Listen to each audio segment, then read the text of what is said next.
Hello' guys, good morning.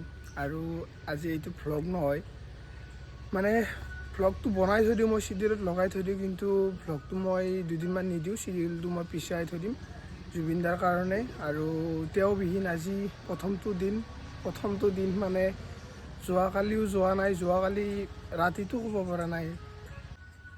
তেওঁৰ গান লগাই লগাই তেওঁৰ ফটোখন চাইছোঁ। আৰু কি কৰিম আৰু, যাব লগা আছিল, তেওঁ গুচি গ'ল আমাক এৰি থৈ। কিন্তু এতিয়াতো যাব লগা হোৱা নাছিল দাদা, আপুনি বহুত সোনকালে আমাক এৰি থৈ গুচি গ'ল, আৰু বহুত দিব লগা আছিলে আপুনি আমাক।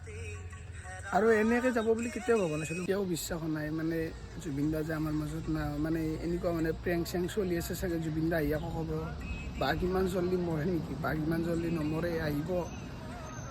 কিন্তু নহয়, মানিব পৰা নাই তেওঁ যে আমাৰ লগত নাই। কিয় জুবিন দা, কিয় ইমান জল্দি?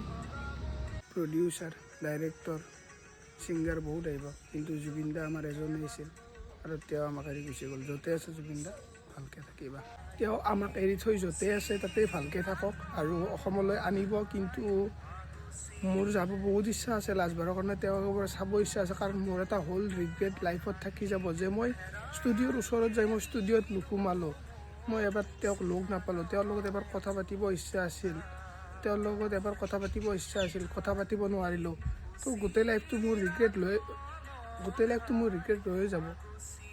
কিন্তু এবাৰ লাষ্ট টাইমৰ কাৰণে চাব ইচ্ছা আছিল, সেইটো চাগে নহ'ব। কাৰণ মই বেমাৰত পৰি আছোঁ, বেড ৰেষ্টত আছোঁ, থেৰাপি কৰিছোঁ। এতিয়াও থেৰাপি মানে আজি থেৰাপি কৰাই নাই, মেডিচিন খোৱাই নাই, মানে একো কৰিব ইচ্ছা নাযায়।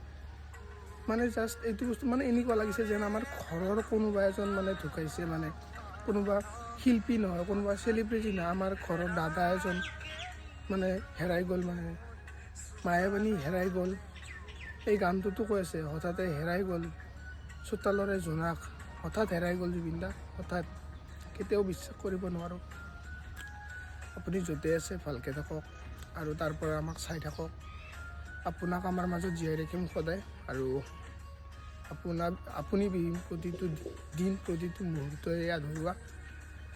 জুবিন দা গ'ল জংকীবাৰ দেশলৈ, জংকীবা জুবিন দাক ভালে ৰাখিবা।